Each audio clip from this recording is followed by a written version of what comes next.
Hello everyone, welcome back to the channel target for IQ. Students, Rajasthan APO के batch के बारे में बहुत सारे स्टूडेंट्स पूछ रहे थे। उसका एग्जाम जो है हमारे जनवरी में शेड्यूल्ड है एंड उसका बैच जो है ऑलरेडी लॉन्च हो चुका है। 2 से 3 दिन ही हुए हैं and we have just completed SC/ST act there. So as a demo class what they want, तो मैं थोड़ा सा यहाँ पे आपको 15-20 मिनट्स पढ़ाने वाली हूँ। क्लास का ड्यूरेशन 45 मिनट्स के अराउंड होता है। हेयर हम 20 minutes around will be starting. So मैं आपको बता दूं, दिस SC/ST एक्ट जो है it's subject which is covered under minor laws. So 2 तरह से है, मेजर लॉज है एंड माइनर लॉज है। मेजर लॉज मीन्स वहां पे आपका एविडेंस है एक्सेट्रा, एंड माइनर लॉज में बहुत सारे हैं, जुवेनाइल जस्टिस है, देन प्रोबेशन ऑफेंडर्स है, public examination, excise act, various. So we have just complete firstly SC/ST Act and secondly we have started now Juvenile Justice Act. ठीक है, तो ये है इनिशियली मैं आपको बता दूं how we are doing. Basically demo है, पढ़ाई तो होगी इसमें, बट क्या क्या चीजें कवर होंगी, कैसे कैसे होंगी। So 4 things we are doing in the very first class. हम सारे केस लॉज या कुछ भी इंपॉर्टेंट पॉइंटर है वो कवर कर रहे हैं। After that secondly we are moving towards the bare act. ठीक है, देन आपको एक हैंड रिटन नोट्स जो है वो प्रोवाइड हुए हैं। देन हैंड रिटन नोट्स को मैं स्टूडियो पे यहीं पे ही लगा देती हूँ एंड उसमें से अगर मुझे लगता है कि कुछ इंपॉर्टेंट पढ़ाना होता है तो ठीक है, रेस्ट अगर सब कुछ बेयर एक्ट से कवर हो चुका है देन वी स्किप, बिकॉज हमें टाइम भी सेव करना है। So this is third is your handwritten notes and fourth, हर एक्ट से हम 20 MCQs करेंगे, ओनली 20 वी डू। ठीक है, एक बार जैसे पूरा सिलेबस हो जाएगा फिर मैं उसके बाद और MCQs कर दूंगी कवर। 20 ओनली इसीलिए ताकि आपको एक पर्सपेक्टिव मिले कि MCQs को भी सॉल्व कैसे करना है। ठीक है, now without wasting any time let's start. See in the SC/ST act आपको पता होना चाहिए सबसे पहली बात कि किस ईयर का है। It's of 1989 year. ठीक है, ये आपका 1989 ईयर का है। नाउ ठीक है, ये इस ईयर का है। इसका प्रॉपर डेट क्या है वो मैं आपको बताऊंगी। उसके बाद हम चलते हैं the various important case laws of it. See, so we have state of Madhya Pradesh versus Ramkrishna Balothia. If we see, यहां पे क्या हुआ था, supreme court, honourable supreme court ने बोला कि कोई भी पर्सन को हम दोष सिद्ध। अच्छा, एक चीज बता दूं, एक्ट जो है डुअल लैंग्वेज में ही है, हिंदी मीडियम इंग्लिश दोनों है। ठीक, तो अगर इंग्लिश की PDF है तो मैं हिंदी में आपको एक्सप्लेन जरूर करूंगी। राइट, सुप्रीम कोर्ट यहाँ पे ये चीज बोला कि कोई भी पर्सन जो दोष सिद्ध हुआ है, जो कन्विक्ट हुआ है इस एक्ट में, वो सिर्फ और सिर्फ अगर किसी ने आपके ऊपर कोई शिकायत या एलिगेशन या आरोप लगा दिए हैं, सिर्फ और सिर्फ आरोप लगने पर ही आप जो है कन्विक्ट नहीं हो जाते। साक्ष्य एविडेंस को सपोर्ट करना इज वेरी वेरी इंपॉर्टेंट। ठीक है, then next we have Kumar versus state of UP. See, क्या होता है SC/ST एक्ट में और भी चीजों में पॉलिटिशियंस एंटर करके इन्वेस्टिगेशन, अन्वेषण को दबा देते हैं, निष्पक्ष नहीं होने देते हैं। And that's why supreme court ने बोला कि हमें एक निष्पक्ष अन्वेषण करने की आवश्यकता है। राइट, इसके आगे चलते हैं, विशाखा वर्सेस राजस्थान की बात करते हैं। अगर मैं सिर्फ ऐसे बोलूं ना, विशाखा वर्सेस राजस्थान, आप सब कहोगे ये तो सेक्सुअल हैरासमेंट का केस है ना। इट्स अ केस ऑफ लैंगिक सेक्सुअल हैरासमेंट ऑफ विमेन कार्यस्थल पर, विमेन का। सो यहाँ पर मैंने लिख भी दिया है कि ये प्रत्यक्ष रूप से, मतलब डायरेक्टली रूप से तो कनेक्टेड नहीं है SC/ST से, but it's a landmark judgement. Why? क्योंकि इस केस में ये बोला गया कि जितने भी ऐसे समुदाय, मतलब कम्युनिटीज हैं जो कि वल्नरेबल हैं, चाहे SC/ST हो, चाहे SC/ST, देन विमेन हो सकते हैं, देन डिसेबल्ड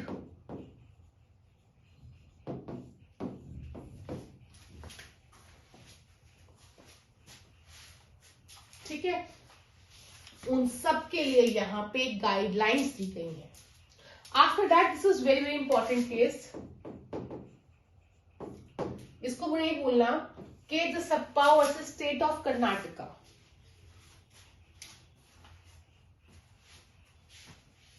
के Dasappa versus state of Karnataka. Now in this case it is held that कि जितने भी संशोधन मतलब अमेंडमेंट, बहुत सारे अमेंडमेंट्स हुए हैं, जब बिल्कुल पूरा एक्ट हमारा हो जाएगा लास्ट में मैं आपको बताऊंगी भी, जितने भी अमेंडमेंट्स हुए हैं SC/ST एक्ट में, हमें उसका इंटरप्रिटेशन ऐसे करना है कि हम दिन ब दिन SC/ST एक्ट का जो क्षेत्र है उसको विस्तार ही करें, है ना, जो स्कोप है उसको हम एक्सपैंड ही करते जाए, कम नहीं बढ़ाते रहे। After that if you see we have Haryana versus Pawan Kumar. इस केस में ये चीज अफर्म हो गई थी, ये चीज कंफर्म हो गई थी कि अगर आप मिथ्ये मतलब फॉल्स एलिगेशन, है ना, कोई भी परिवार कंप्लेंट, अगर आप मिथ्ये कंप्लेंट कर रहे हैं, मिथ्ये परिवार कर रहे हैं, तो ऐसा नहीं है कि आपको जाने दिया जाएगा, बहुत ही सीरियस कॉन्सिक्वेंसेस आपके ऊपर होंगे। Then there is an NGO, ये एनजीओ करके है, Akhil Bharatiya versus union of India. इतना इंपॉर्टेंट नहीं है। जो रेलवेज में रिजर्वेशंस होती हैं, नियोजन मतलब एम्प्लॉयमेंट में, उसके बारे में निर्देश मान लो, गाइडलाइंस मान लो, वो दी गई थी, right. After that, the last case is Dinesh Kumar versus State of Rajasthan.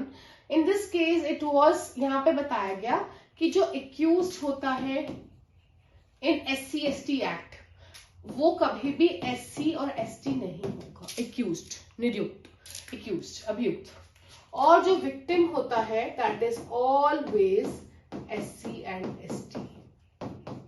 ये आप नोट कर लेंगे।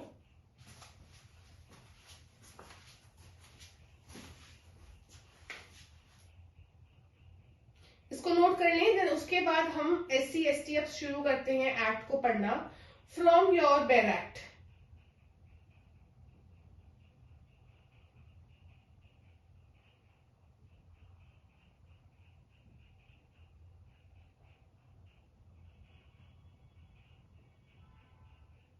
स्क्रीनशॉट लेना चाहे स्क्रीनशॉट ले लो, whatever you feel like.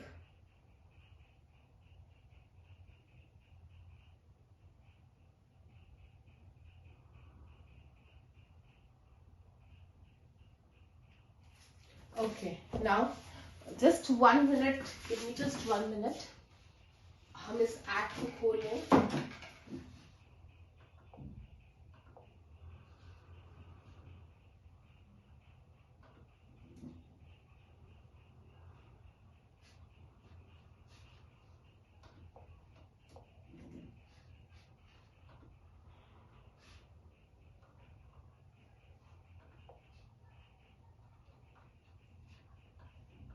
Okay, just a second.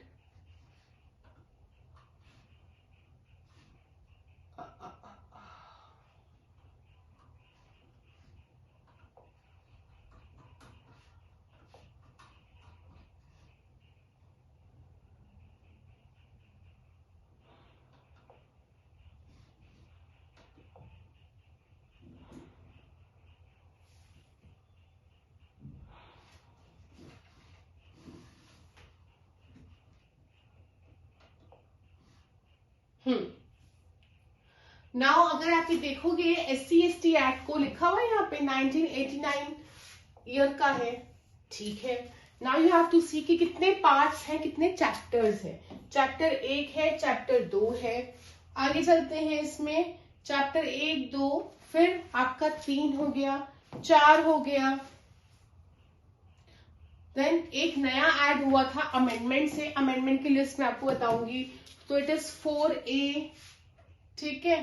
And then आपका अनुसूची मतलब स्केड्यूल आ गया, एंड टोटल 23 ही सेक्शंस है, बहुत छोटू सा एक्ट है ये। अब कोई भी अगर हम एक्ट करते हैं तो सबसे पहले जो है हमें 11 सितंबर लर्न करना है इसमें, राइट। क्यों लर्न करना है? असेंट का ईयर, फोर्स का ईयर, सब में लर्न करना है हमें। अब सेकेंड थिंग इज आपको जो प्रिएम्बल है वहां से भी एमसीक्यू जो है आपका बिल्कुल बन सकता है. There also we can find a question, उधर से भी हमें क्वेश्चन मिल सकता है. क्लियर? तो क्या क्वेश्चन है ये देखते हैं, कैसा बनता है देखते हैं. सी, ये एक्ट क्या प्रोवाइड करता है. सो इट सेज दैट कि कोई भी अगर अत्याचार हो रहा है SC ST के अगेंस्ट, उसको प्रिवेंट करता है. फर्स्ट इज प्रिवेंट, अत्याचार को. दूसरा, जो आपके विनिर्दिष्ट या स्पेशल कोर्ट्स होते हैं उसको भी इस्टेब्लिश कर रहा है.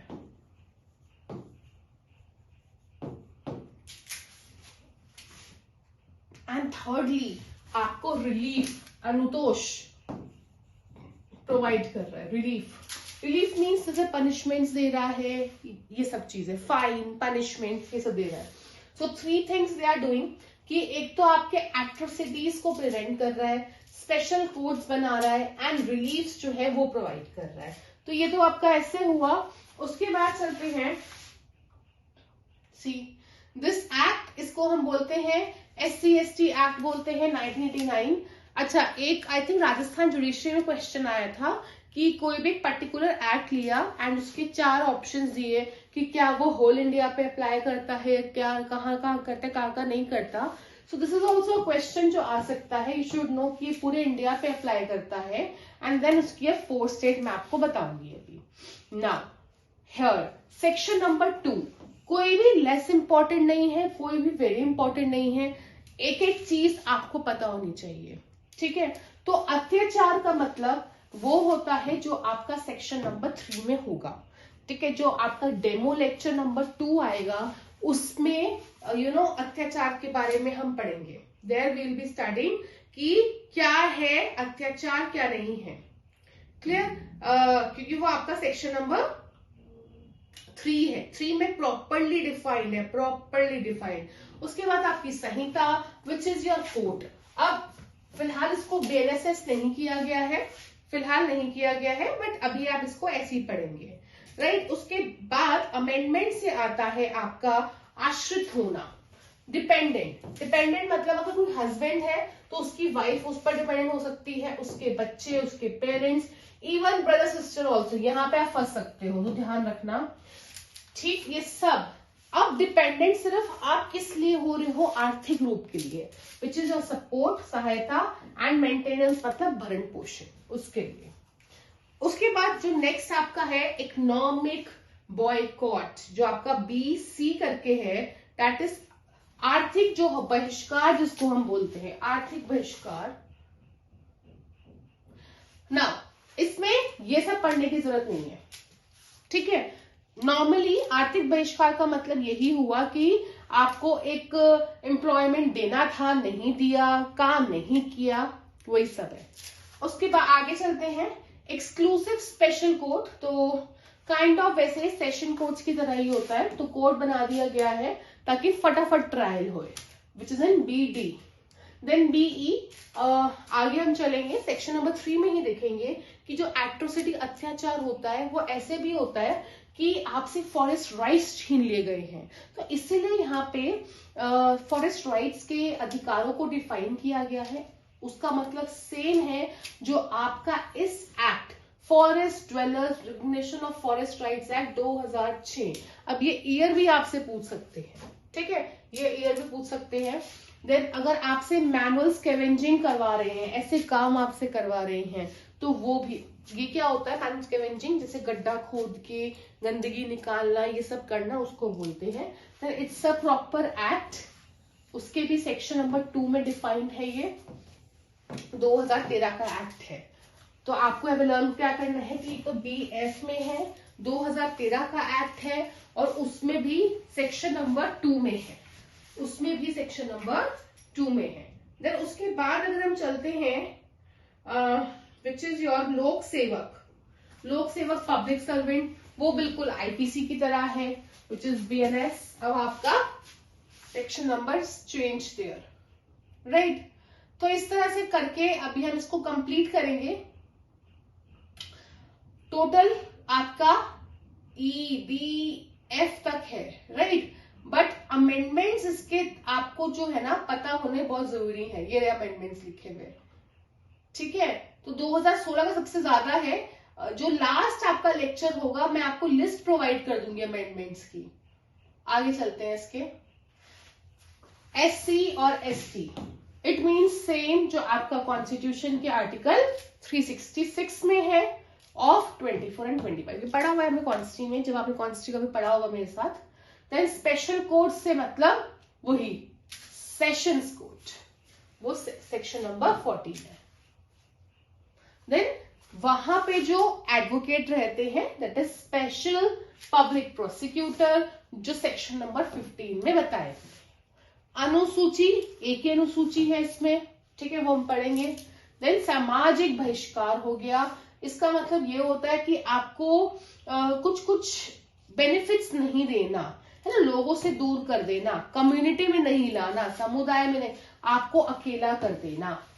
Then who is a victim here, ये मैंने आपको बताया भी है। विक्टिम यहाँ पे वही पर्सन होगा जो SC और ST कैटेगरी में होगा, और साथ में एंड सिर्फ SC ST होने से आप विक्टिम नहीं हो जाओगे, साथ में आपको चाहे शारीरिक रूप से, चाहे मानसिक रूप से, चाहे साइकोलॉजिकल, चाहे इमोशनल, चाहे पैसे के रूप से, चाहे संपत्ति के रूप से, कैसे भी रूप से आपको अगर परेशान किया गया है, और अगर आप जिंदा नहीं है या अगर आप केपेबल सक्षम नहीं है, तो आपके रिलेटिव्स, लीगल गार्जियन, हायर्स भी फाइल कर सकते हैं। Then ED is a witness. Witness normal, तो डेफिनेशन पढ़ने की जरूरत नहीं है, ठीक है। और बाकी के वर्ड्स जो यहाँ पे यूज है बट डिफाइन नहीं है, उनका मतलब हम IPC, CPC, CRPC and evidence से लेंगे, BNS, BSN and BNSS, right. So अभी अब नेक्स्ट डेमो लेक्चर में हम सेक्शन नंबर 3 से चैप्टर नंबर 2 से स्टार्ट करेंगे, एंड वो करते करते करते फिर हम अमेंडमेंट्स की लिस्ट देखेंगे, and then we'll end up by doing the MCQs। This is how we are doing in our classes. तो ये आपके लिए शॉर्ट डेमो क्लास है, और भी मैं डेमो क्लास लेके आऊंगी, बट फिलहाल के लिए आप इससे पता लगा सकते हैं कि आपकी तैयारी कितनी अच्छी हो सकती है। तो अगर आपको सीरियस है, अगर आप कि मुझे एग्जाम क्रैक करना ही है, तो डू ज्वाइन एंड फटाफट कर लो। भी एक ही एक्ट हुआ है कंप्लीट आज की डेट में, and rest are to go. That's it. Thank you everyone.